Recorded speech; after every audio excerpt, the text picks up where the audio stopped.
नमस्कार, आपके साथ मैं हूं विद्यानाथ झा। पाकिस्तान की खुफिया एजेंसी आईएसआई आतंकियों को बचाने के लिए पत्थरबाजों की मदद ले रही है। सुरक्षा एजेंसियों के सूत्रों के मुताबिक पत्थरबाजी के जरिए सुरक्षा बलों के रास्ते को रोका जाता है। कश्मीर में बीते कुछ महीनों में पत्थरबाजी के मामलों में इजाफा हुआ है। पत्थरबाजी के अधिकतर मामले ऐसे वक्त पर सामने आते हैं जब सुरक्षा बल आतंकियों को घेरते हैं। सूत्रों के मुताबिक आईएसआई कश्मीर के अलगाववादियों को भारत सरकार के खिलाफ और पत्थरबाजों को उकसाने के लिए इस्तेमाल करता है। जी मीडिया संवाददाता मनीष शुक्ला हमारे साथ जुड़ गए हैं। मनीष का रुख करते हैं। मनीष, क्या रिपोर्ट है? देखिए, सुरक्षा एजेंसियों का, इंटेलिजेंस एजेंसीज का कहना है कि जिस तरीके से कश्मीर में इस वक्त हालत है, वो हालत क्रिएट की जा रही है और खराब करने की, और इसके पीछे जो सबसे बड़ी वजह आईएसआई है, क्योंकि वो खास रणनीति के तहत अलगाववादियों को उन्होंने इंस्ट्रक्शन दे रखा है कि ज्यादा से ज्यादा प्रोटेस्ट कराए जाएं और पत्थरबाजी उसमें से कराई जाए। उनके भी लोग कुछ हैं और कुछ जनरल पब्लिक उस पत्थरबाजी में शामिल हो जाती है। इसके साथ ही साथ जब भी ऑपरेशन के लिए फोर्सेस किसी टेररिस्ट को मारने के लिए निकलते हैं तो उनके कानवाय पर कई बार नोटिस किया गया पिछले 1 या 1.5 महीनों में खास एन वक्त पर कानवाय को टारगेट किया जाता है ताकि ये फोर्सेज उस जगह ना पहुंच पाए जहां पर सिक्योरिटी फोर्सेज ने या उनके जो साथियों ने आतंकियों को घेरा हुआ है। तो इसको लेकर के बड़ा कंसर्न जताया जा रहा है और ये कहा जा रहा है कि तो मनीष, जो बुरहान के एनकाउंटर के बाद जो तस्वीर हमें देखने को मिल रही है, जिस तरह की पत्थरबाजी हो रही है, तो उसके पीछे भी क्या आईएसआई है?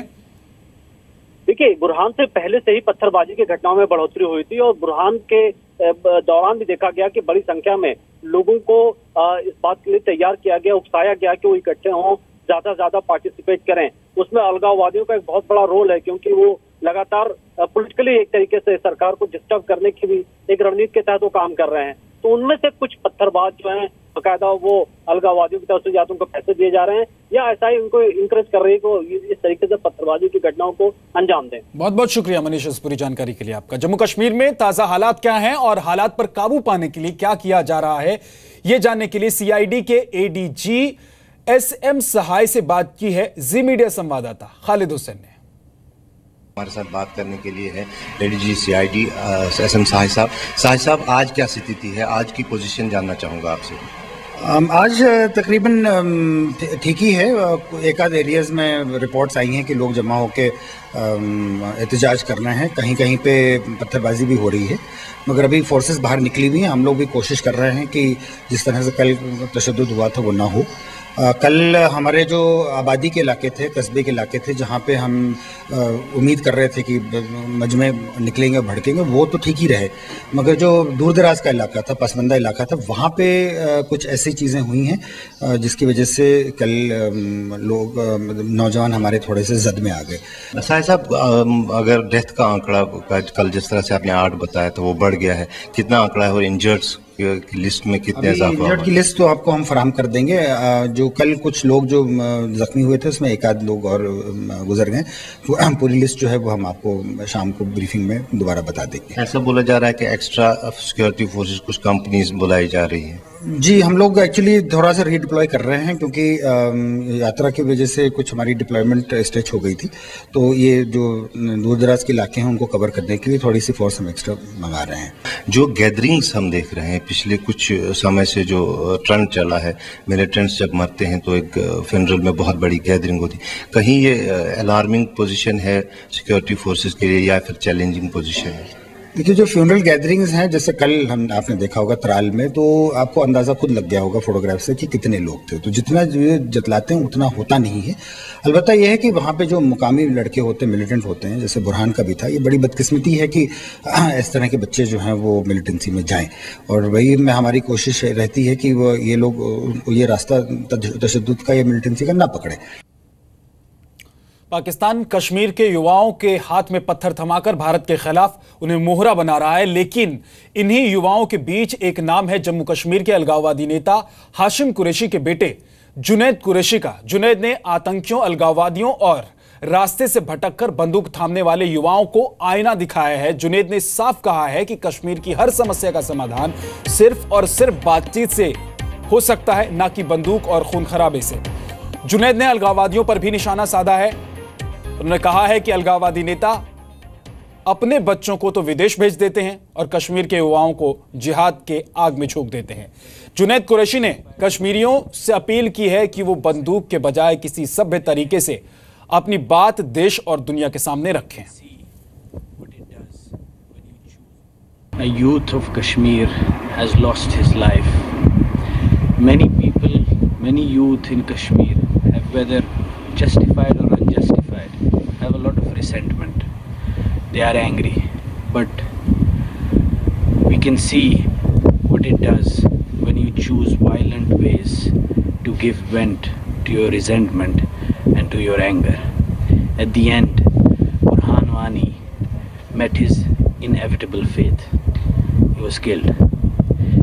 It's sad to see Kashmiri youth dying like this. This young boy, who's just the age of my brother, could have been a doctor, an engineer, a writer, a poet, an actor. He could have found so many other ways to give vent to his resentment, to make an appeal for his genuine demands. But we must understand, and the Kashmiri youth must understand, that picking up guns is not the way which will get us somewhere. One Burhan Wani died today, another will die tomorrow. Until and unless we understand that picking up the gun is not a way out. India has lakhs of army stationed in Kashmir. We have picked up the gun 26 years ago, and what did we achieve? People died. This must end. This violence, this bloodshed must end. The youth of Kashmir must understand, and their leaders should understand as well, that one Kalashnikov, 100 Kalashnikovs, 1,000 Kalashnikovs are not going to make a difference to the Kashmir issue. The Kashmir issue can only be solved on the table, and on the table you have to deserve a place to get on that table. You have to have your arguments ready.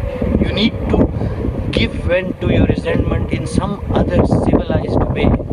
All the children of these leaders are tucked away in safe environments, in schools, in Malaysia, in America, in London, or in India. And poor people's sons are dying on the streets, and they are glorifying them. The Kashmiri youth need to understand and need to ask this question to these leaders. If jihad, if this gun is so pious, why don't you pick it up? Why don't your children pick it up? This bloodshed must stop. Poor, young, promising, youngsters like Burhan Wani, it must stop. Their killing must stop. And that is what the Kashmiri youth needs to understand. This gun culture, violence, jihad will not get us anywhere. Kashmir के ताज़ा हालात पर मुख्यमंत्री महबूबा मुफ्ती इस वक्त एक meeting कर रही हैं। कैबिनेट मीटिंग चल रही है। मीटिंग में राज्य की सुरक्षा व्यवस्था की समीक्षा अहम मुद्दा है। हिजबुल कमांडर बुरहान वानी के एनकाउंटर के बाद भड़की हिंसा में अब तक 16 लोगों की मौत हो चुकी है। 200 से ज्यादा लोग घायल हो चुके हैं। इनमें 5 की हालत गंभीर बताई जा रही है। और आपको बता दें कि गृहमंत्री राजनाथ सिंह ने जम्मू कश्मीर की मुख्यमंत्री महबूबा मुफ्ती से बात की है। फोन पर दोनों की बात हुई है और जो हालात हैं राज्य में उसको लेकर चर्चा हुई है। जी मीडिया संवाददाता खालिद हुसैन हमारे साथ जुड़ गए हैं। खालिद, ये जो मीटिंग चल रही है, क्या मुद्दे हैं और सरकार अब क्या सोच रही है? देखिए, जो प्राथमिकता है इस कैबिनेट का वो यही है कि जो स्थिति उत्पन्न हुई है उसको काबू में कैसे किया जाए, कहीं फिर से 2010 या 2008 वाली स्थिति न हो। इसलिए आज मुख्यमंत्री ने जो है कैबिनेट मीटिंग बुलाई है, जिसमें तमाम मंत्री दलों के साथ ये बैठक करेंगे। और उसके बाद एक बैठक, क्योंकि मुख्यमंत्री खुद राज्य की गृह मंत्री भी हैं, और अपेक्षा की जा रही है कि एक बैठक जो होगी वो राज्य के डीजीपी और अन्य जो सुरक्षा अधिकारी हैं उनके साथ भी होगी। और उनसे सुझाव भी लिए जाएंगे, उन्हें निर्देश भी दिए जाएंगे कि किस कदर जो है सिचुएशन को हैंडल किया जाए। क्योंकि जो मौत का आंकड़ा है, जो मरने वालों का आंकड़ा है, वो बढ़ना एक चिंता का विषय है। उससे जैसे जैसे ही एक आंकड़ा बढ़ता है तो गुस्सा और बढ़ जाता है और उससे हिंसक घटनाएं बढ़ने की अपेक्षा ज्यादा रहती है। जैसा हमने देखा, कल बहुत ज्यादा हिंसा हुई थी। हालांकि आज अभी तक स्थिति कुछ हद तक नियंत्रण में है, क्योंकि कड़े सुरक्षा के प्रबंध किए गए हैं दक्षिणी कश्मीर में।